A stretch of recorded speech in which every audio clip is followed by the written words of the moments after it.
प्रकृति जब अपना कहर बरपाती है तो मंजर कुछ इस तरह का होता है। नमस्कार, मैं रंजन दास और आप बिजार बस्तर देख रहे हैं। बस्तर में पिछले दिनों आई बाढ़ के बाद जो हालात बने हैं वो अब तक संभले नहीं है। इस वक्त मैं दंतेवाड़ा जिले के सरहदी इलाके में हूँ और ये जो मेरे पीछे सड़क देख रहे हैं, दरअसल ये सड़क बारसूर पौराणिक नगरी बारसूर की है और बारसूर से ये सातधार जो काफी चर्चित पर्यटन स्थल भी है, सातधार और उसके आगे ये सड़क जोड़ती है पल्ली नारायणपुर को, रास्ता निकलता है। लेकिन पिछले दिनों जब मंगलवार को जब यहाँ मूसलाधार बारिश हुई बस्तर में, तो उसके बाद जो बाढ़ के हालात बने और बाढ़ के हालात के बाद जो तबाही मची है, उसका मंजर मैं आपको दिखा रहा हूँ। आप केवल विजुअल पे ध्यान दें ज्यादा से ज्यादा, क्योंकि जो तस्वीरें बयां कर रही है कि बस्तर में क्या हालात बने और दंतेवाड़ा के इस छोर पे हालात किस तरह बदतर हुए वो भी आप देख लीजिए। मेरे साथ जोगा भाई है जो रिपोर्टिंग कर रहे हैं, जय कुमार नाग है, बारसूल के है, पत्रकार है और उनका मैं सहयोग ले रहा हूँ। एक बार मैं जय जोगा से बोलूंगा कि एक बार जरा ब्रिज को दिखाए। अब आपको मैं बताना चाहूंगा कि इस ब्रिज का जो मुझे थोड़ा बहुत इतिहास पता है, ये काफी पुराना पुल है। कम से कम जब 80 के दशक में जब बोधघाट परियोजना, जो बस्तर की बहुप्रतीक्षित परियोजना रही, बोधघाट परियोजना जब वो अस्तित्व में आ रही थी, यानी बोधघाट परियोजना को लेकर जब काम शुरू हुआ था, तो उस दौर में ये पुल का निर्माण हुआ था, ये सड़क भी बनी थी।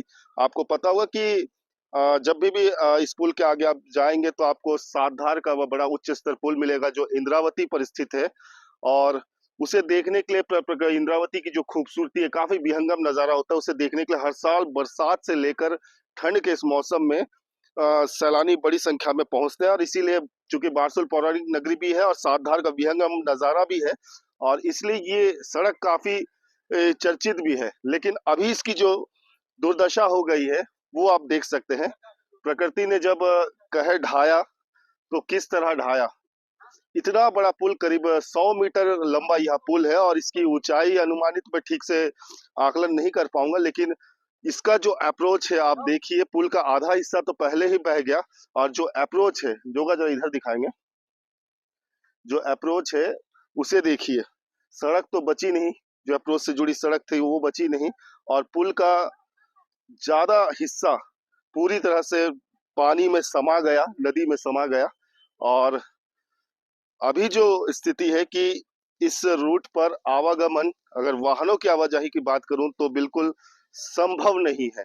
यानी ये कह सकते हैं कि कल तक जो दंतेवाड़ा नारायणपुर जिला हो, यहाँ से आप राजनांदगांव दुर्ग निकलते थे और बस्तर के साथ साथ बीजापुर के कुछ सीमावर्ती इलाके के गांव भी लगते हैं, अब पूरी तरह से दंतेवाड़ा से ये जो तमाम जिन लोकेशंस की मैं बात कर रहा हूँ, राजनांदगांव नारायणपुर की मैं बात कर रहा हूँ, वो पूरी तरह से कट चुके हैं। और ये कब तक जुड़ेंगे ये कह पाना भी मुश्किल है। आप समझ सकते हैं कि मैं ये क्यों कह रहा हूँ, क्योंकि पुल की जो स्थिति बनी है, जिस तरह से पुल क्षतिग्रस्त हुआ है, क्षतिग्रस्त तो नहीं कहूंगा, आधी पूरी पुल ही बह गई है, तो इसे रिकंस्ट्रक्शन करने में कितना वक्त लगेगा आप समझ सकते हैं।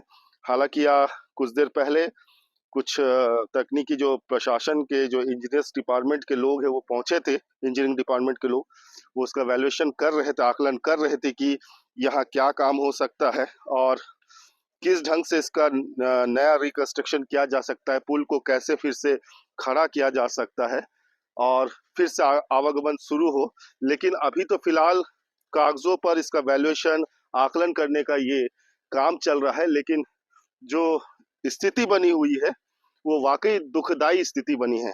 अगर मैं बोलूं तो बस्तर के कुछ इलाके हैं, जैसे लोंडीगुड़ा ब्लॉक के साथ साथ कुछ और जगहों की बात करूं जहां बाढ़ से सर्वाधिक नुकसान हुआ है, तो दक्षिण बस्तर की मैं बात करूं तो दंतेवाड़ा जिला भी काफी ज्यादा प्रभावित हुआ है। प्रॉपर अगर जिला मुख्यालय दंतेवाड़ा की बात करूं तो वहां कई बस्तियों में पानी घुसा। एक कॉलोनी, सुरभि कॉलोनी, जिसका जिक्र बार बार आ रहा है, वो भी आधी जलमग्न हो गई और वहां भी पुराना पुल क्षतिग्रस्त हुआ और बाईपास पुल तो पूरा का पूरा ही बह गया। लेकिन जो मैं तस्वीर दिखाने के लिए पहुंचा हूँ, ये बारसूर से नारायणपुर जो सड़क है सातधार के करीब, ये इसकी तस्वीर दिखा रहा हूँ। और आप देखते रहिए तस्वीरों पे, ये एक नदी है और देखिए आज कितनी शांत दिख रही है जो नदी। जोगा भाई थोड़ा नदी को भी दिखा दो।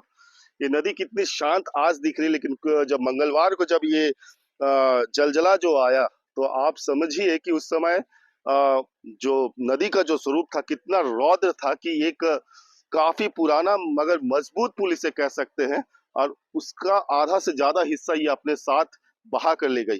एक और तस्वीर है जो होगा जब साथ आएंगे। अब पुल तो रहा नहीं, तो आप आएंगे कैसे? फिलहाल लोग पैदल ही पहुंच रहे हैं, लोग पैदल पहुंच रहे हैं, लेकिन किससे पहुंच रहे हैं उसे भी मैं दिखाना चाहूंगा। जब ये पुल क्षतिग्रस्त हुआ, उसका लोगों को यहाँ तक पहुंचना जरूरी था, बारसूर तक। आगे बताऊंगा क्यों पहुंचना जरूरी था। इस सीढ़ी के जरिए लोग उतर रहे हैं, चढ़ रहे हैं पुल पर, और उसके बाद आगे का सफर तय कर रहे हैं, वो चाहे बारसूर की तरफ हो, वो चाहे नारायणपुर की तरफ हो। और 2 दिन पहले तक ये जो सीढ़ी थी, ये गांव वालों की वैकल्पिक व्यवस्था थी, कच्ची सीढ़ी थी, लेकिन शायद प्रशासन ने इसे संज्ञान में लिया और एक एल्युमिनियम की एक मजबूत सीढ़ी अभी दे दी। फिलहाल वैकल्पिक व्यवस्था है, और इसी सीढ़ी से आपको चढ़ना होगा। पुल पर आप चढ़ेंगे, फिर आगे बढ़ेंगे। सबसे बड़ी बात मैं आपको बताऊं कि ये पुल, ये जो सेतु है, ये लाइफ लाइन क्यों है। मेरे साथ रौनक है, बहुत काबिल पत्रकार है, और अंग्रेजी में लिखते हैं खासकर। मैं भाषा पे नहीं जाऊंगा ऐसे, लेकिन बहुत अच्छे पत्रकार है रौनक भाई। इसे लाइफ लाइन कह रहा हूँ, आप ही बताइए कि लाइफ लाइन क्यों है? क्योंकि ये ब्रिज जो है यहाँ के अबूझमाड़ को जोड़ती है। अबूझमाड़ के लगभग 50 से ज्यादा गांव है जो यहाँ से लगभग आना जाना करते हैं। उनकी रोजमर्रा की जो जीवन है, चाहे नमक हो, चाहे दैनिक जीवन के लिए छोटे से छोटे राशन की चीजें भी हो, वो लोग बारसूर आते हैं। बारसूर आके यहाँ पे अपनी चीजों को लेकर बाजार करके यहाँ से वापस लौटते हैं। और यही एक ब्रिज है जिसके माध्यम से वो लोग पैदल आते हैं और जाते हैं। पहले ब्रिज नहीं था तो नाव आती थी, लेकिन बाढ़ आ जाने के बाद उनके पास में कोई ऐसी सुविधा नहीं रहती थी कि वो यहाँ पर आ पाए। एक मिनट दादा सुनो ना, मैं रौनक से आगे बात करूंगा। कहाँ से आ रहे हैं आप? हम धौड़ाई सुनेंगे सर। हाँ? धौड़ाई सुनेंगे। धौड़ाई से कितना दूर पड़ता होगा? 52 किलोमीटर। 52 किलोमीटर जी। यहाँ कहाँ जा रहे थे? ये जो हमारे यहाँ एक बच्ची पढ़ती है गिदम, अच्छा, उसको छोड़ने जा रहा हूँ। छोड़ने जा रहे थे? जी। बाइक कहाँ रखे? बाइक है नाला के उधर उस पर रखा हूँ सर। 52 किलोमीटर तो मतलब आधा आए आप सफर कर। जी जी। फिर आप पैदल जाएंगे आगे कि नहीं, टैक्सी पैदल नहीं सर। एक दोस्त है हमारे गांव का, रहता है वहाँ PWD में, वो लेने आए हैं, उसके साथ जाएंगे, फिर वापस फिर आएंगे। बुला ली है आप? जी बुलाया हूँ। दिक्कत बहुत हो रही है पूरा। जी जी जी जी, बहुत परेशानी सर। बहुत परेशानी। आगे कैसा है स्थिति? आगे ठीक है सर, खुला है मैदान है, रोड खुला है एकदम बिल्कुल। जी, यहाँ तक ही परेशानी है, यहाँ से इधर। यहाँ से इधर परेशानी। जी। तो फिर से मैं रौनक के पास आऊंगा, और आप सुन रहे थे कि लोगों को किस तरह की परेशानी हो रही है। चूंकि एजुकेशन के लिए, मैं पहले बोला, हेल्थ फैसिलिटी हो, एजुकेशन हो, और बाजार हाट के लिए लोग यहाँ पहुंचते। नमक की बात कर रहे थे, नमक से शुरू करते। छोटे से छोटे चीजों के लिए ये जो यहाँ के अबूझमाड़ के जो आदिवासी है, इसी बाजार का ही उपयोग करते हैं। एक शुक्रवार की बाजार होती है बारसूर, और दूसरी होती है गिदम। ये अबूझमाड़ के लिए सबसे बड़ी बाजार है यहाँ के ग्रामीणों के लिए। अभी ये नारायणपुर भी जुड़ गया था रौनक। जी, ये नारायणपुर का ही कुछ हिस्सा है, कुछ बीजापुर का हिस्सा है, कुछ बस्तर का हिस्सा है। ये 3 लगभग जिले हैं लगभग अभी तो। जी 3 जिलों को जोड़ता है, 4 जिलों को। 4 जिलों। दंतेवाड़ा का भी कुछ हिस्सा है। ये 4 जिलों को, मतलब चारों जिलों का जो अबूझमाड़ का हिस्सा है, इसी पुल से ही कनेक्टेड है। अच्छा जी। तो क्या लगता है कि कितना वक्त लगेगा? जरा जो इधर दिखाना भाई, कितना वक्त लग सकता है इसको अब जिस तरीके से देखा जा रहा है, तो इसे टेम्पररी व्यवस्था में हो सकता है 1 महीने में चालू कर दिया जाए। लेकिन इस ब्रिज की आप कंडीशन देखें तो कहीं ना कहीं ये बहुत लंबे समय चलने के लिए ब्रिज जो है नहीं है, क्योंकि ब्रिज जो है खसक चुका है। आप देखेंगे तो कहीं ना कहीं तिरछा हो गया, आप ऊपर से जब ब्रिज देखेंगे तो। एक और है दादा हमारे साथ, कहाँ से आ रहे हो? मैं एड़पाल। एड़पाल कौन सा जिला पड़ता है? दंतेवाड़ा। दंतेवाड़ा जिला। कितना दूर है यहाँ से? मैं इधर का हूँ। इधर का? तो इधर कहाँ गए थे? देखने गया था। देखने गए थे? अच्छा, आगे रोड कट गया पूरा? पूरा कट गया। पूरा कट गया है जी। तो इधर कभी जाते हो? जाते हैं ना उधर। कौन है, सगा वगैरह है? कौन है? हाँ है ना उधर सगा, मामा लग है। अब कैसे करोगे सगा घर जाना? अभी जाना पैदल जाना है। पैदल जाना है? हाँ। फिर से वही। हाँ। तो तस्वीरें हम दिखा रहे हैं, आप समझ सकते हैं। बस्तर का एक दौर था, मैं आपको बताऊंगा। एक दौर था बस्तर में जब लोग पैदल ही चला करते थे, इसलिए सड़कें नहीं हुआ करती थी। ये वो पुराना बस्तर था। लेकिन मैं इस पुराने बस्तर का ज़िक्र इसलिए कर रहा हूँ कि जिस तरह से पिछले मंगलवार को जब यहाँ बस्तर में मूसलाधार बारिश हुई और बारिश के बाद जो जलजला आया, जो प्रकृति ने अपना रौद्र रूप अपनाया, उसने बस्तर को पिछले कई साल पीछे फिर से धकेल दिया। बात करें रोड कनेक्टिविटी, पुल कनेक्टिविटी, तो कई जगहों पर हमने ऐसी तस्वीरें देखी, वाकई जो झकझोर देने वाली तस्वीर थे, जिस पर हम विश्वास नहीं कर सकते। लेकिन रौनक, आपसे एक और बात करना चाहूंगा, एक महत्वपूर्ण बात बता रहा हूँ, जो मेरे को भी अकल्पनीय, अविश्वसनीय लग रहा था। आखिर बस्तर में जो बाढ़ के हालात बने, क्या इस पर मंथन नहीं होना चाहिए? बस्तर में जब नदी नाले सब है, स्वाभाविक है, तो बोल बताया जाता है, पिछली मीडिया रिपोर्ट्स को भी मैं पढ़ रहा था कि कई 200 साल बाद ऐसा कुछ जिक्र आ रहा था कि इस तरह की बारिश हुई, मतलब ये जो जल प्रलय आया।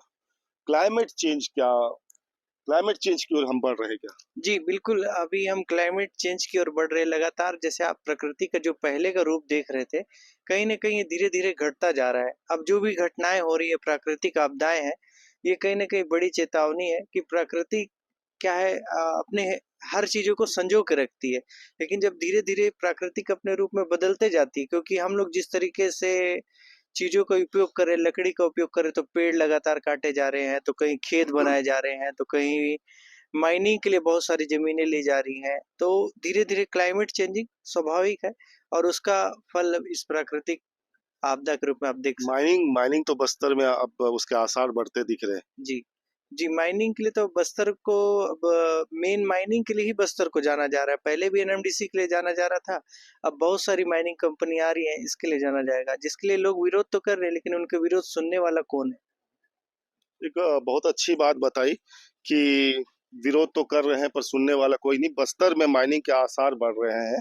देखिए, खनिज का दोहन हो रहा है, वन संपदाओं का दोहन हो रहा है और इतनी तेजी से हो रहा है कि बस्तर में कि क्लाइमेट जो चेंज है वो बहुत तेजी से हो रहा है और ये वास्तव में चिंतनीय है और ये कहना भी लाजमी होगा कि जो तस्वीरें हमने इस हफ्ते भर में देखी और जो देख रहे हैं, हालात चूंकि अभी भी संभले नहीं है, लेकिन इस पर विचार करने की विचार मंथन की बहुत जरूरत है कि बस्तर में ये जो त्रासदी हुई, ये जो तबाही हुई, इसके लिए जिम्मेदार आखिर कौन है? ये सवाल मैं फिर से एक बार छोड़े जा रहा हूँ।